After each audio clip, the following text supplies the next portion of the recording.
Witcher is a weird word, and it's a word that has managed to become much more than what it was ever intended to be. It began in the late 80s, when Andrzej Sapkowski would write a short story called Witchering. There's no doubt that since that original short story, The Witcher has come a long way, and has been successfully turned into several other forms of media, and sometimes not.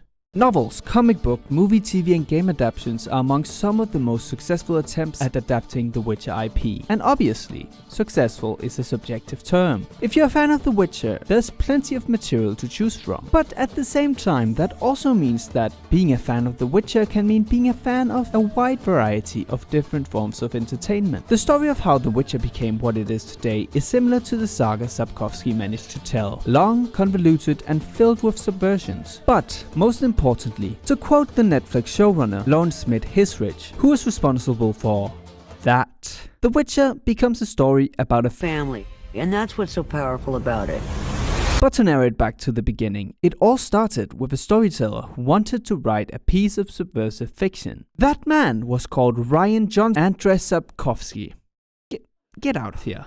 And it's not a lack of empathy, because fuck, I'm full of empathy. The year is 1948, and in a small Polish town called Łódź, Andrzej Sapkowski would be born. Sapkowski grew up surrounded by books and two parents who encouraged him to read. This had the expected outcome of turning Sapkowski into a total nerd who loved reading and writing. And I'm totally convinced that had Reddit existed under the Soviet rule of Eastern Europe, Andrzej Sapkowski would 100% be an avid Reddit user and an acquirer of Reddit gold. He was a nerd basically, and a huge fan of fantasy. But that was just the basics. To fully contextualize and understand Sapkowski's origin, you have to begin further back. So let me set the scene. Adolf Hitler was an Austrian-born German politician who was rejected from I swear this is going somewhere important. At the end of the Second World War, Europe was split in two, resulting in the Iron Curtain. This split of East and West would persist up until the end of the Cold War in 1991, meaning that Sapkowski would spend the first 43 years of his life living under the Iron Curtain and the Soviet Union. This whole wall thing was obviously a bit of a problem for the people who wanted to experience the other side of the world and its products. But luckily for Sapkowski, he worked in a foreign trade company that sold leather, fur and textiles. Traveling abroad was a regular occurrence, and he would visit countries such as Canada, the United States, Germany, France, Spain, Portugal, Ukraine and Russia 3 to 4 times a year. And on these visits, Sapkowski would bring back books. He was definitely making the best of his situation. He had a job, a stable income and a family that he could provide for. But then something happened. The USSR kinda collapsed, and so did the company he worked for. It had something to do with the state owning the means of production and some other commie gobbledygook. It's not important. The important part is that it left Sapkowski without a job, though this was less of a speed bump than you might have expected, because his skills left him with a few different career paths. He could either try to become a professional writer by utilizing his skills as a writer with a vast knowledge of fantasy, or if that didn't interest him, the espionage business was apparently open to recruiting Sapkowski. I had to find a way to sustain myself and my wife and my cat. There were many things to do. Find another work, go to the espionage business. So, 9 languages is something, yeah? They asked me. They asked you. Many times. Sapkowski chose to become a full-time writer, a decision partly fueled by the praise he had received in 1986 when he decided to enter a short story competition in the Polish magazine Fantastica. The task was simple, and Sapkowski followed through, submitting a short story simply titled Witchering, a fantasy story about a monster hunter who's contracted by the king to help cure his daughter, who is turned into a monster called a Striga. When Sapkowski wrote this, fantasy was not yet a popular genre in Poland, and it was seen as inferior when compared to science fiction. And I'm still considered as a fantasy writer. Fantasy writer is some kind of idiot, who is writing something for the youngsters who haven't even learned to masturbate.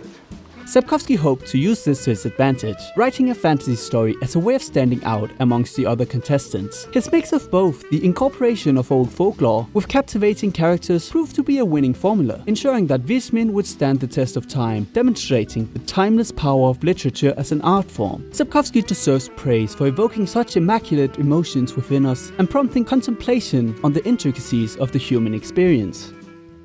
And he came in third place. This didn't bother him much, as the price of third place was still enough for 1 month's rent. Sapkowski was ready to move on, but he couldn't, because after his story was published in the magazine, Fantastica would begin receiving a clear and concise message from the readers. They demanded more. Sapkowski and Fantastica would comply. Several short stories would be written, about 1 or 2 a year, and after 4 years, those stories were collected into a 1990 short story collection, fittingly titled Witchering again, which would be published by the publisher Reporter. And after another 2 years, in 1992, a second collection titled Sordid Destiny would be published, this time by the publisher Supernova. In 1993, The Last Wish was published, which would be Sapkowski's last short story collection, but it's actually the first to read, as it was meant as a replacement to the 1990 collection of short stories published by Reporter. It included all stories of the first book except for one, and also added new ones. The story is okay.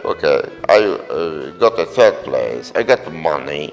So what do they want from me? The exact sales at release are not easy to come by, but we do know that the books must have sold enough, as Sapkowski would continue writing, establishing a loyal fan base that would grow with each release. But after releasing 3 short story collections, the Witcher universe had grown to the point where Sapkowski felt tied by the size of a short story, which is when the idea of a saga sprang to mind. Blood of Elves would then be released in 1994, and a year after that the next would release. And that pace would continue as each year saw the publication of an entry from the saga. In 1995, Time of Contempt would be published, then Baptism of Fire in 96, The Tower of the Swallow in 97, and then we enter Sapkowski's laziest period up until that point. Sapkowski released what he considered the final part of the Witcher saga, The Lady of the Lake, in 1999. By the end of the saga, The Witcher and Sapkowski had become somewhat of a household name in Poland, and his Witcher stories were already beginning to spread to other countries in Eastern Europe, such as the Czech Republic and Russia. However, the remarkable pace at which Sapkowski was able to produce Witcher material would be of no significance if the stories themselves lacked quality. So how were they? Well, it was sorta kinda, in some ways, a completely refreshing way of tackling fantasy by deconstructing the very meanings of what being destined for one another actually means. And Sapkowski, in kinda sorta a few ways, maybe was able to find new and exciting ways to twist every fantasy trope into something unique by rejecting what fantasy expected you to be. Whether that be a masculine mutilated monster hunter who's actually an intellectual who just wants to be with his wife and adopted daughter, or a beautiful sorcerer's love interest who's intentionally written to make things complicated by refusing to be a fantasy stereotype to please the reader. So yeah, you could say it was kinda good,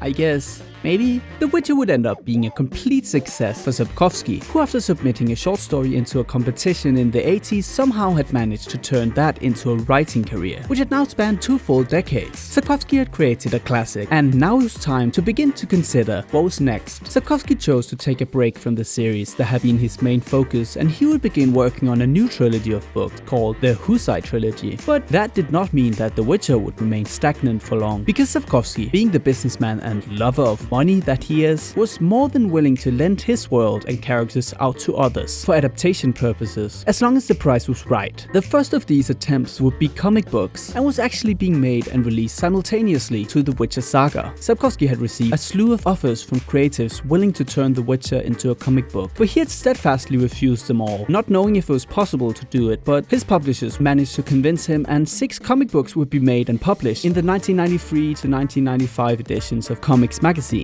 The comics would be written by Maciej Parowski and illustrated by Boguslav Polch. In each of the comics, Sapkowski appears as a writer, but it's very likely that he had next to no involvement in the process, other than, of course, being the creator of the already established universe of The Witcher and making constructive comments about the products. In 2001, a movie adaptation was made called The Hexer, which was heavily criticized for being bad. Well, it's actually more complicated than that, because it wasn't actually a movie. Well, I guess movie is a subjective term, and if a conglomeration of scenes scrambled together in an incomprehensible manner can be considered a timeline of events, then I guess, yeah, it was a movie. I mean, the people were moving. A movie so bad that the scriptwriter Mikhail withdrew his name from the credits. The Hexer was hated by all. Even Sapkowski criticized the movie because it was incomprehensible. It was supposed to be Poland's answer to The Lord of the Rings, in the same way that Sapkowski was supposed to be Poland's J.R.R. Tolkien. The only problem was that Peter Jackson's Lord of the Rings had just come out and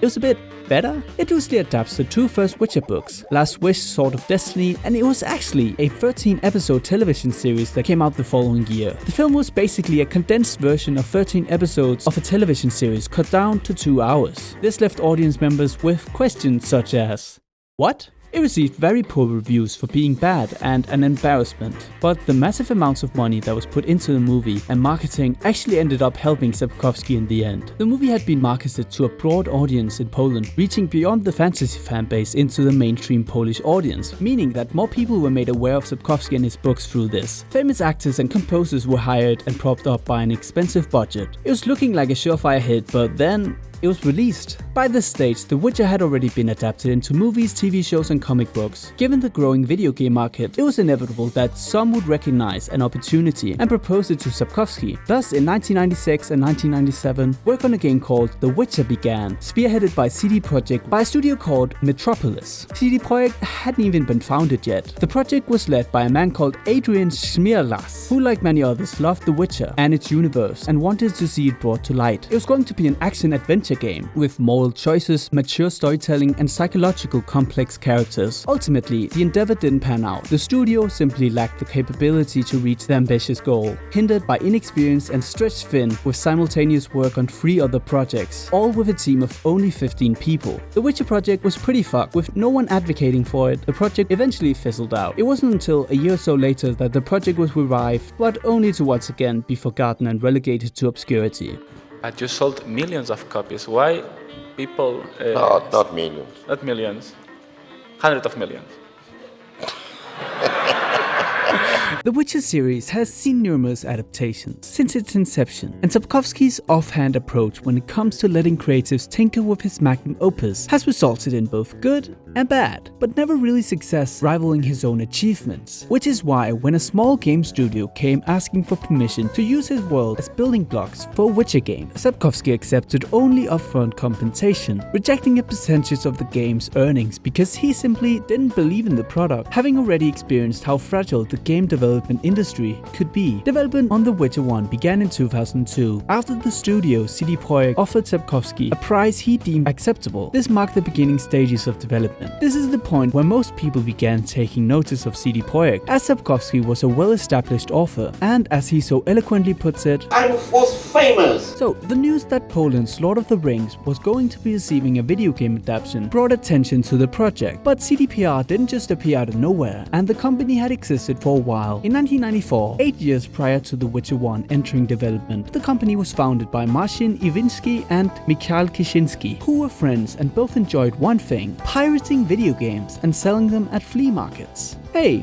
we should start a company. And they did. Eventually, they decided to turn their venture into a legitimate company. Thus, CD Projekt was born. Gaming in Poland was severely limited due to this whole communist thing Eastern Europe was trying out, and it meant that access to games from the West was difficult. Most media like this wasn't sold in Poland. There was a clear gap in the market, and CD Projekt wanted to fill it, so they started localizing games into Polish, finding that there definitely was a clear way to profit from people interested in gaming in Poland. The big break occurred when they approached BioWare to create a Polish language version of Baldur's Gate. It was a success, and they went on to localize the sequel Dark Alliance, which was the start of an unfortunate trend of CD Projekt's sequels getting scrapped, costing them financially. After this, they felt it necessary to diversify, and they decided to make their own game. So, after contacting the author of a fantasy book series that they all thought was the best thing they'd ever read, through persuasion, they managed to secure the author's permission to adapt his work, and thus CD Projekt began development on the series that would ultimately shape the company's identity. Development began with the use of BioWare's Aurora engine, and the project's scope quickly surpassed their initial expectations, prompting an addition of 100 people to the team. They put everything into the development. Eventually, the project would gain attention once BioWare showcased a demo at E3. The game would be in development for 5 years, and in 2007, the world outside of Eastern Europe would truly be introduced to The Witcher and its world. The Witcher officially released on October 26th in Europe, October 30th in in North America and November 9th in Australia for Windows.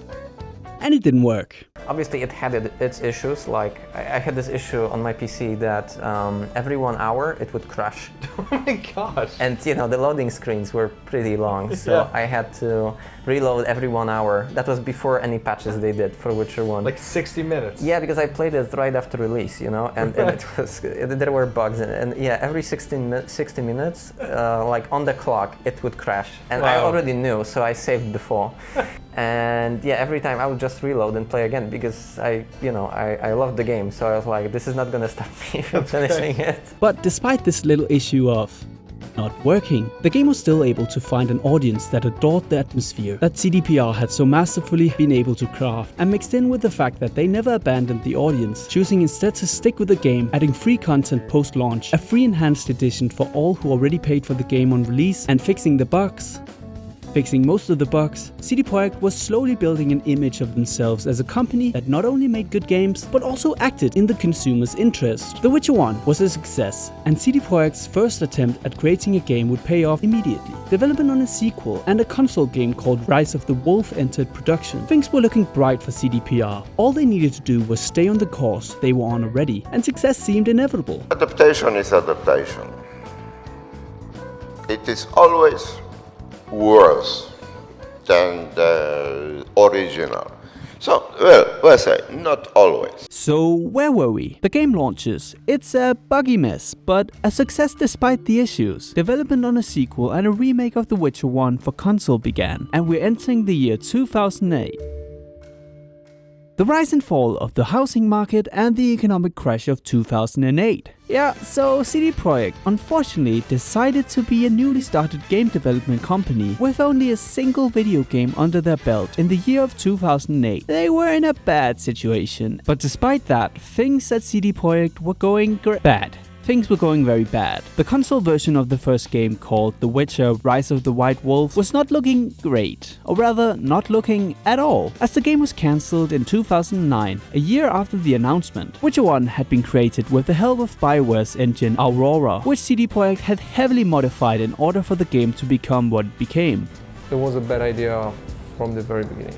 It was like writing Witcher 1 from scratch. Right. So yes, we probably were the only people who could be able to do it, but we wouldn't be able to develop Witcher 2 at that time. Mix that in with the fact that, as previously stated, the economic crisis forced them to downsize from 350 team members to less than 200. It was clearly an extremely stressful time for both company and workers. In the end, however, they were able to enter into a deal where they kept a controlling stake in the company, making their problems go away. For The Witcher 2 Assassins of Kings, CD Projekt chose to make their own engine. The engine used for the first game had limited them, which led to the creation of the Red Engine, which took them about a year and a half of development time, and it brought many advantages such as new lighting, modular character modules, revamped visuals, and a new combat system. And finally, with The Witcher 2, CD Projekt were able to release the game on both PC and consoles, as they were personally handling the development of the console port. The Witcher 2 released worldwide on May 17, 2011, and an enhanced version was released after launch, which added 2 new quests, new cinematics between chapters, new cutscenes, and more. Witcher 2 would become a success and reach beyond what the first game achieved by being the game that the Polish government gave to Obama. In fact, the last time I was here, Donald gave me a gift. The video game developed here in Poland that's won fans the world over, The Witcher.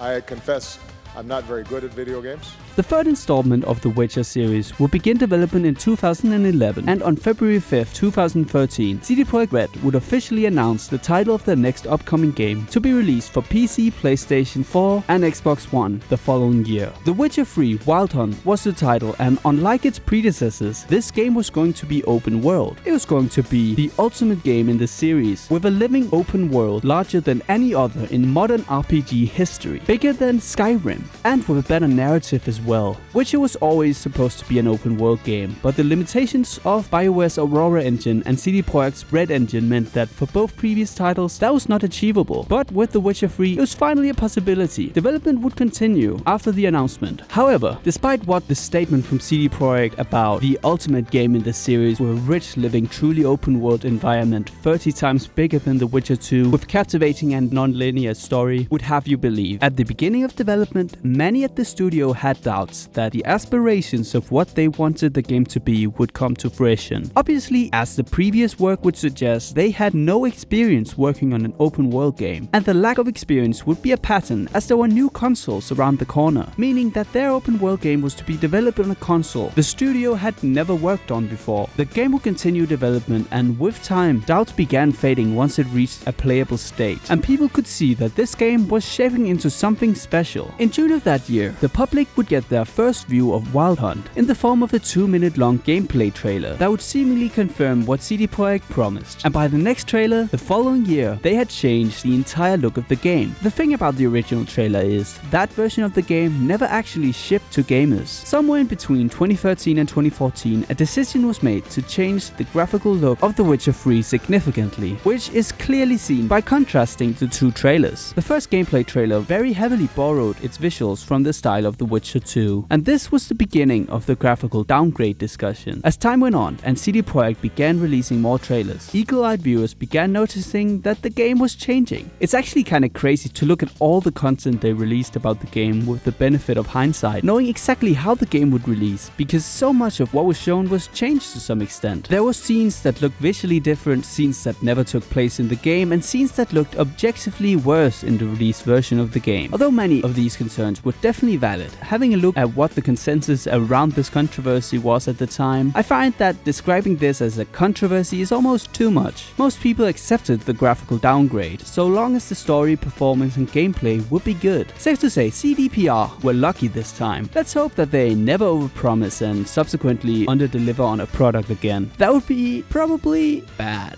The Witcher's graphical controversy aside, work on Witcher 3 would continue. With the release date rapidly approaching, it became clear that the original release of 2014 wouldn't be possible, and they moved to 2015. That plan would again be missed, and The Witcher 3 Wild Hunt would finally be released worldwide on the 19th of May 2015. From launch, the success of this game was an inevitability. Before its release, 1.5 million people pre-ordered the game, and the game itself, it was pretty good. Like every CD Projekt launch, there were bugs, and in some cases pretty game-breaking ones at that, but still, when comparing to their past, it was pretty clear to see just how far CDPR had come from their first launch in 2008. Witcher 3, despite its shortcomings, would be a massive success, reaching beyond what any of the studio could have expected. When you Google greatest game of all time, this game shows up, and I think most who play through this game would agree with that sentiment. The critics loved Witcher 3 and would shower it with praise, just as the gamers would, pouring in insane amounts of hours. And with CDPR's continued support post-launch, mixed in with some of the best DLC ever created, Witcher 3 would cement itself into gaming history.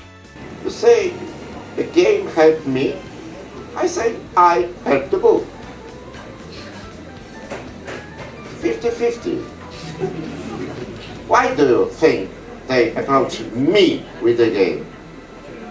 Because I was famous.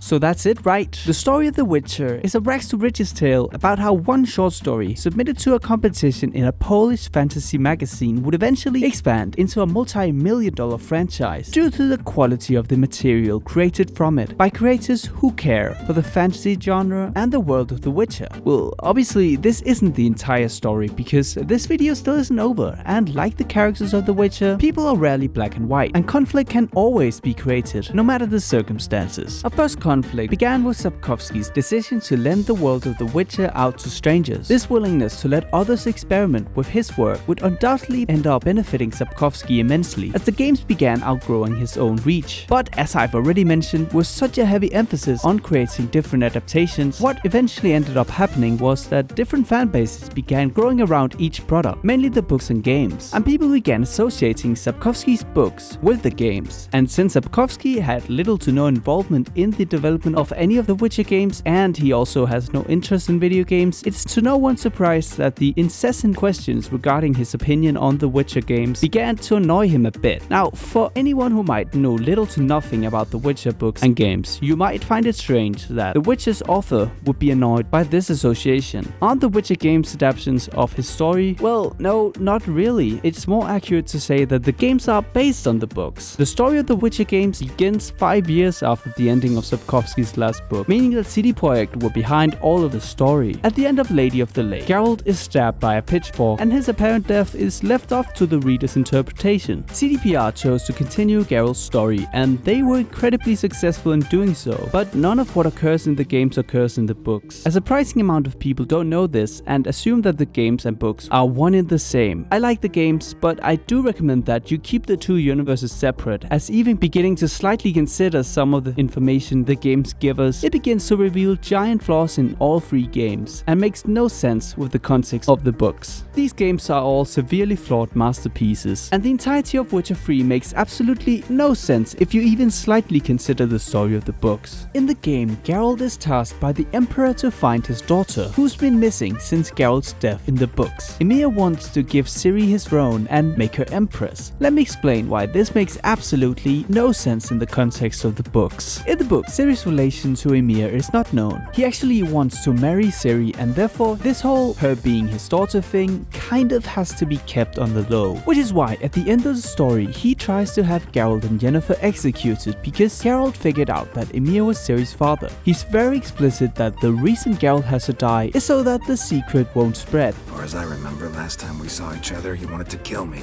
He ends up letting them go and marries fake Ciri instead. That's the whole other thing, just ignore it like the games did. So with that context in mind, obviously him now suddenly openly claiming that Ciri is his daughter makes absolutely no sense, as he had previously wanted to execute Geralt so that this information would not come out, because obviously it would make it known that the Emperor wanted to marry and impregnate his daughter, which is, you know, bad PR. The game also retconned the White Frost from what it originally was in the books, which is basically just climate change, and they made it into this supernatural disaster event where Ciri has to walk into some light and then she defeats global warming. As I've hopefully demonstrated, these games are far from the perfect 10 out of 10s that the game's packaging would make you believe, especially in regards to faithfully adapting the books, which is why the prevalent association of the books and games as one began to annoy some, especially Sapkowski, who on numerous occasions very clearly voiced his objections to just this thought. Andrzej Sapkowski is a very vocal and opinionated individual. He isn't prone to hiding his views. The Witcher saga has several examples of this, ranging from use of allegory to explicit dialogue that goes, I and Sapkowski think that it's a woman's right to choose whether to have an abortion or not. In Nilfgaard, Kaia said, blushing and lowering his head, the woman decides. No one has the right to influence her decision. But I'm a foreigner who doesn't know. I ought not to get involved. I apologize. What for? The troubadour asked, surprised. Do you think we're savages, Nilfgaardian? Primitive tribes obeying some sort of shamanic taboo? It's obvious that only the woman can make a decision like that. It's her inalienable right. Whatever your thoughts on said opinions are, no one can deny that Sapkowski has lots of them, and sometimes those opinions spark a reaction, which is what happened when he was caught discussing his thoughts on the Witcher game and gamers. As the games began achieving considerable amounts of success, Sapkowski would more and more frequently be asked to give his thoughts, and for literal decades his answer has remained the same. I haven't played them, I don't enjoy video games, from what I've seen they look beautiful, from what I've heard CDPR did a great job, the games are the games and the books are the books. When you listen to Sapkowski's answers, they begin to feel formulaic, which is understandable since he had little to nothing to do with the games, and by extension little to nothing to say about them. As the games continued growing in popularity, so did the questions from fans to Sapkowski, and because of the opinionated nature that is Sapkowski, they would continue to get answers, but these answers would result in the deterioration of the author's reputation amongst gamers. If you ask your average Witcher 3 fan what their opinion of Sapkowski is, you'd more than likely receive an answer that goes something like, he's a bitter old man who hates video games and thinks of them and gamers as lesser than himself. He's just salty that CDPR achieved way more success with The Witcher than he ever did. This sentiment began because of comments Sapkowski has made throughout the years, starting with him addressing the claim that The Witcher games popularized his books and are the reason for him getting translated in the West. Wyszło panu na dobre, mimo wszystko to, że gry wyszły, wliczając te wszystkie nieprzyjemności z nimi związane i... Dziękuję.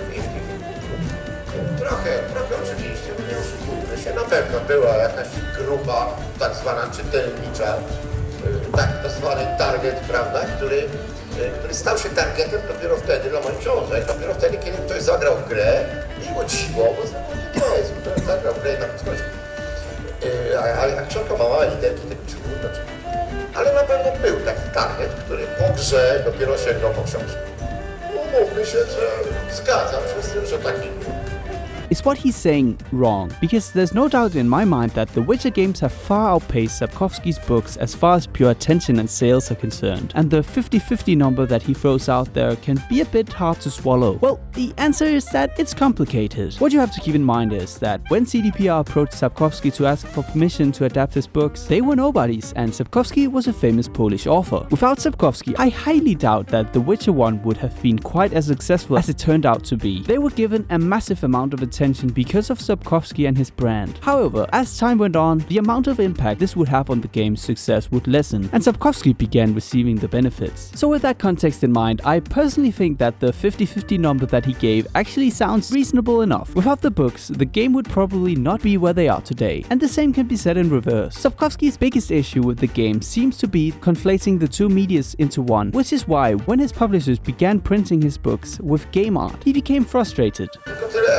Porównywać, jaki z kolei target odpadł w postaci takich, którzy powiedzieli, że nie będą czytać książek napisanych na podstawie gry. I nie wiem, czy nie będzie 50-50. Jedno jest tylko pewne, że należy przyzwyczaić się do tego, żeby nie traktować wierzby płaczącej i krowy jako coś dokładnie to samo, albo jedno będę wynikało z drugiego, albo będące dalszym ciągiem. To prawda. Now the two mediums were quite literally being turned into one, and this had the effect of boosting the idea that the Witcher books and games were one and the same. According to Sapkowski, people began to consider him a video game author, which obviously wasn't something he wanted to be known as, firstly because he isn't, and secondly because being considered a writer of video game books made the audience that isn't interested in video games question whether they should bother with the Witcher books. People who read the Halo books and the people who read the Lord of the Rings are obviously two very different audiences, and Sapkowski didn't want his books to be known as video game books, as that would alienate non-video game book readers. Some of Sapkowski's comments would be used to paint him as a guy who hated video games and thought adaptations to be a lesser form of art. This was in large part due to his very unconventional, brash and humorous way of expressing himself, mixed with most people consuming his opinions through clips instead of the hour-long original videos. Because of this, someone chose to go directly to the source and ask him, "Do you really hate video games?" And the answer might shock you. Nope, he doesn't. This interview was a good view into Sapkowski's actual beliefs in regards to Witcher games and games in general. Surprise, Sapkowski doesn't hate gamers, and he actually compliments CDPR and the work they've done with The Witcher. Sapkowski talks about his own experience or lack thereof in regards to video games and his lack of interest. This is all fine, but in that interview with Vice, Sapkowski commits his most egregious sin. Where's the room for depth or sophisticated language with which games could elevate culture? There's none.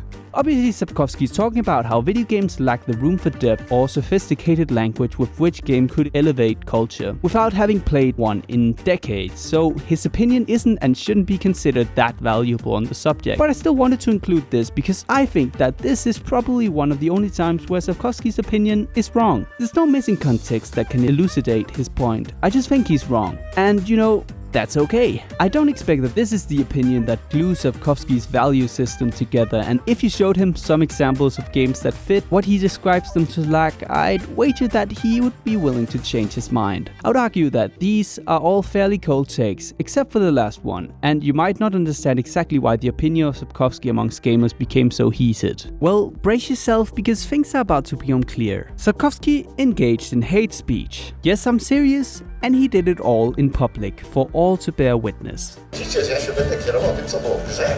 A cóż mnie to może obchodzić?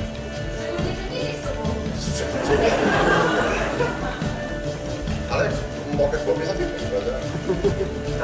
Uczonego w piśmie znam panu, które grało, ale niewiele takich osób znam. Obracam się raczej wśród ludzi inteligentnych.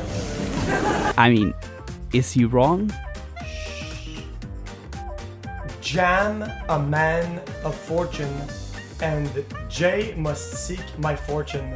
This, mixed in with the fact that Sapkowski chose to sue CDPR Red in 2018, meant that gamers had yet another reason to hate the writer. I won't be talking much about the lawsuit, as I'm not a lawyer, despite what I may have claimed in the past. All I'll really mention is that Sapkowski wanted more money because he refused CDPR's offer of a percentage of the game's sales, since he didn't believe in the game's success. They settled outside of court, and Sapkowski recently visited CDPR Red, so they must be on good terms now. That's more or less where it ends, and with everything in mind, it's not such a bad place to stop. The Witcher exploded in popularity, in large part due to the simple fact that talented storytellers and people with ideas and a shared vision wanted to create something truly special. What a nice and fitting end to a story about a world that I genuinely enjoy. I hope nobody intends to rape its corpse in front of my very eyes. But no, I just think there's so much material that I don't feel the need to start inventing my own to keep it going. Netflix is an evil corporation that enjoys sucking the life and passion out of good storytelling to replace it with shit. In 2017, the streaming service announced that it had acquired the rights to adapt Sapkowski's work, and unlike the games, this would be a direct adaptation of the books. Originally intended as a movie, the producers were convinced to instead make it into a Netflix original series because of the amount of quality material they had at their disposal. How can you take 8 novels and just turn it into a film? There's so much material here, there's so much that you can do. And so the production would begin. But first, Netflix had to approach Sapkowski for permission to adapt his work. And Sapkowski, having learned from his past mistakes, agreed with the condition that Netflix pay him fuck you money, which presumably they did, as the author would not only agree to Netflix's proposal, but rather unusually, he would also take part in Netflix's creation, being featured in the promotional material and serving as the series' creative consultant. But to what extent he actually contributed to the show, we will probably never know. The announcement of the series would predictably be met with immense support and excitement, but already at this point, it was clear that this show was going to be facing an uphill battle, and chances of disappointment would be inevitable. Don't be fooled by the Netflix people, because they lie. The reason that Sapkowski's books were being adapted by Netflix wasn't because of all the quality material that could be found in his 8 novels, as a Netflix employee would have you believe. Looking closely at the year 2017, you may notice that in between Sapkowski writing his books, CD Projekt had semi-recently turned The Witcher into probably one of the biggest and most iconic gaming franchises. It was just that previous year that CDPR officially ended the Witcher trilogy with the last piece of downloadable content, Blood and Wine, so you can safely make the assumption that that may have had something to do with the people at Netflix deciding to sweep in and acquire the rights to adapt The Witcher. They were piggybacking off CDPR's success, is what I'm trying to subtly imply here. And that is a great idea if Netflix were adapting the games. But they're not. They're adapting Sapkowski's books. Books that most people have never read, especially the people that were going to be watching Netflix's The Witcher. This show's biggest demographic would undoubtedly be the people who played Witcher 3, and Netflix was definitely aware of that, seeing as they only began work on this show after the success of the games. Netflix was creating a show from a book series and selling it to an audience that played an adaptation of that book series that in many ways strayed heavily from the original books. And if you can't imagine how that might bite Netflix in the ass, don't worry, because of course it did. Game of Thrones was also nearing its completion, and I, alongside most other people at Netflix, wasn't unaware of that. This was supposed to be Netflix's Game of Thrones. Only problem is, Witcher isn't Game of Thrones. George R. R. Martin's A Song of Ice and Fire books are enormous, filled with political intrigue, tons of characters, houses, prehistory and history, small actions having giant consequences, and dragons. In The Witcher, politics do exist, but they were never the focus. The Witcher is about Geralt, his adoptive daughter, and the people around them, trying to exist in a fucked up world. Netflix bought an IP in order to sell it to people that would mostly be expecting The Witcher 3. And they were also clearly wanting to be the next Game of Thrones, which again, isn't what The Witcher is. So that's 2 for 2 for the this is probably gonna be a disaster list. I just hope Netflix won't hire a talentless lying hack as a showrunner. On December 8th, 2017, it was announced that Netflix was hiring a talentless lying hack as a showrunner, or Lauren Smith-Hisrich as her name is. Originally, Hisrich refused the job from Netflix because she wasn't a fan of fantasy. Netflix executives expressed understanding, but were able to convince her by promising that she got to write a beautiful story that is about family, because that's what's so powerful about it. Hisrich would be tasked with adapting the fantasy saga into a series for Netflix, and as a showrunner, she would be responsible for a lot: casting, writing, and coming up with the ideas. There was a lot riding on her shoulders as the production slowly began ramping up. Fan expectation was probably a bit too high, and a lot of people were expecting the next Game of Thrones, including Hisrich herself, who actively hired former crew members that had produced excellent work for the HBO show. With the showrunner taken care of, it's time to get a cast for the show, and so Netflix went out looking. And on the set of 9/11 Part 2, there he was. Henry Cavill had already familiarized himself with the Witcher universe prior to first meeting with Hisrich, and he was a big fan, but an exclusive fan of the games. Cavill actually wasn't aware that the games were based off of book series, and he had, as Sapkowski had endlessly complained about, thought of the books as game-related, because of the covers having game-related art. Hisrich introduced Cavill to the books, and he would be hired to play the role as Geralt. Cavill has spoken quite frequently about his love for the source material, and he can regularly be seen in videos with millions of views talking about this, which Hisrich and Netflix saw as a great opportunity to take advantage of, and it worked. On October 31st, Netflix would post their first look at Henry Cavill in The Witcher, and it received, well, mixed results, but this is still too early to judge fully. The rest of the cast would then be hired, and production on season 1 would begin in 2018, with a possible 2020 release. But wait, is that a black? That's pretty cringe. Some of the casting choices would end up sparking a bit of controversy, mainly focused around the casting of Fringilla and Triss. You see, these characters, they look nothing like what the source material of both books and games describe. Criticism was also not exclusively aimed at the casting choices. We gotta talk about the armor. What a huge, colossal disaster the armor turned out to be.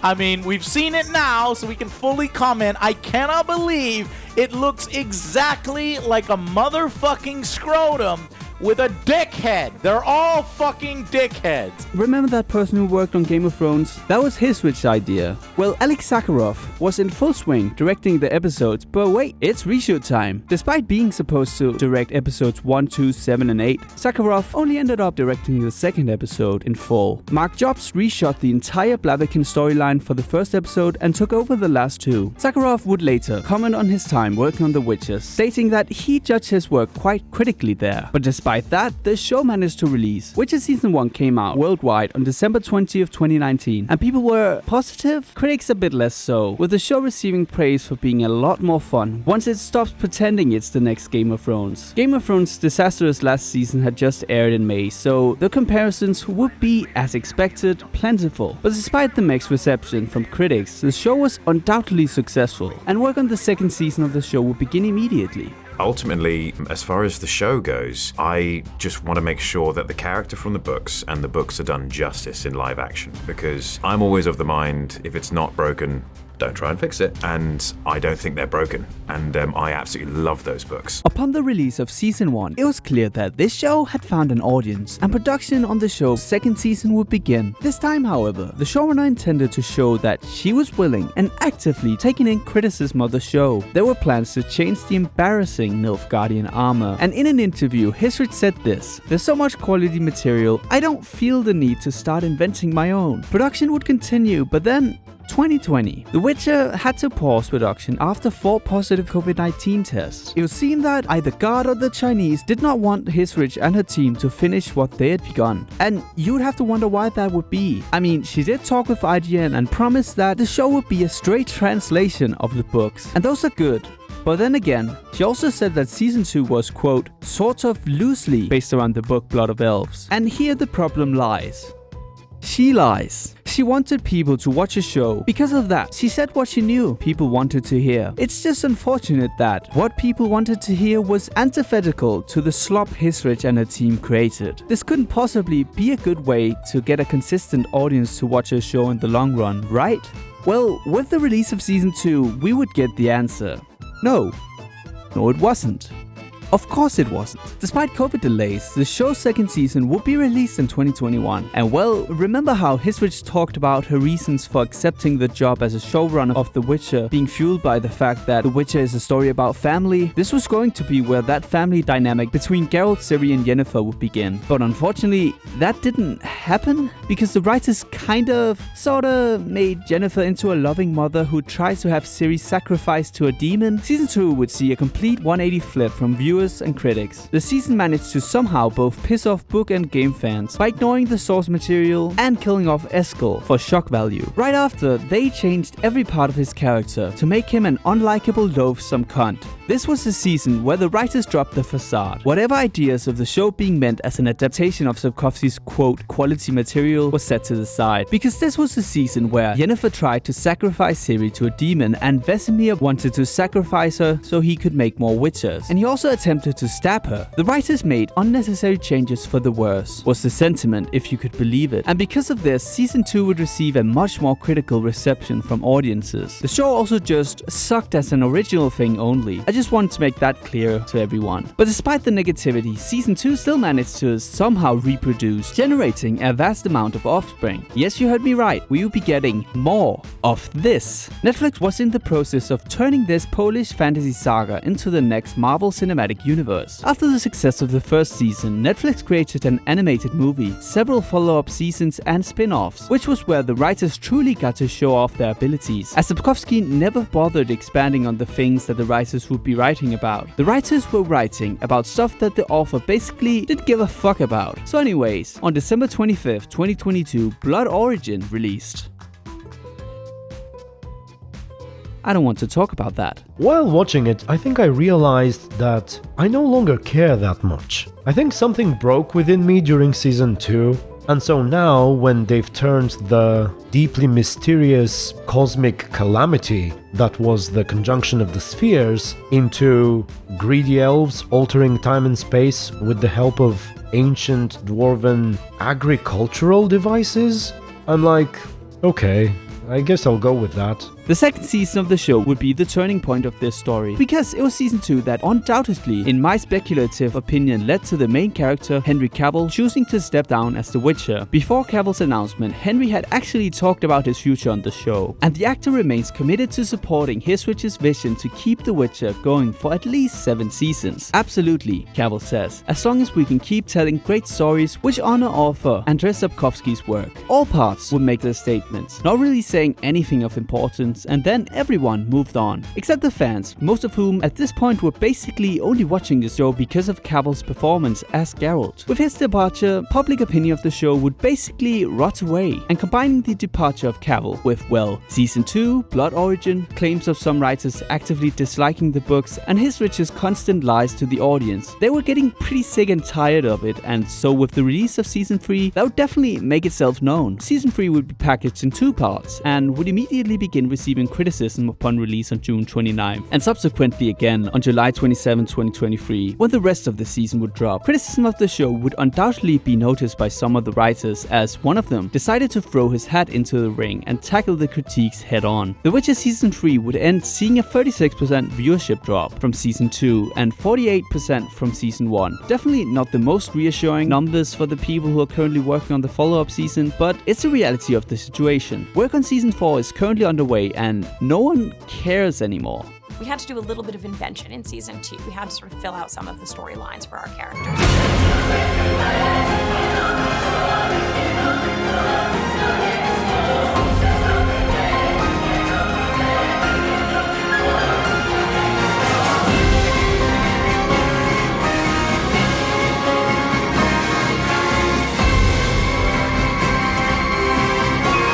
Witcher sure has come a long way, but where to next? Well, I'm glad you asked, because Witcher is headed to a little indie platform known as Fortnite. Or at least it was at the beginning of me starting this project. Now you can play as Geralt and thank the bus driver in Fortnite Battle Royale in 4K high definition. Other than that, Witcher content is continuing to be made, and all parties that have been discussed in this video are currently working on Witcher content. After the disaster that was Season 3 of Netflix's The Witcher, Sapkowski announced that he would be writing another Witcher book. Right now, Netflix is working on the 4th season of The Witcher, and I truly hope that they spend even less time on this season. I want it to be bad. I'm going to hate watch it. I promise you that. They've also announced another spin-off show, so to the people that love the rats, there you go, I guess. Or maybe not. On a more positive note, it looks like Witcher 1 is going to be receiving a remake, and work on another Witcher saga has also been announced by CDPR Responds. So it's safe to say that no matter what part of The Witcher might interest you, there's going to be plenty to choose from. In conclusion, I love The Witcher. If you can't tell, the books have become some of my favorite media of all time, and although the games retconned a lot, I love those too. The atmosphere of Witcher 1, the many paths of Witcher 2, and the sheer Gwent of Witcher 3 are all the reasons why the Witcher games have managed to all become part of my all-time favorites. And the Netflix show exists. And he always asked me the questions why I'm not so empathic. You know, there is no empathy in me, because he said, I know a writer who, when he writes something which is sad and tragic, his wife hears him from his cabinet crying, and then he's laughing. Then his wife knows that right now he's writing something funny. And my wife hears nothing.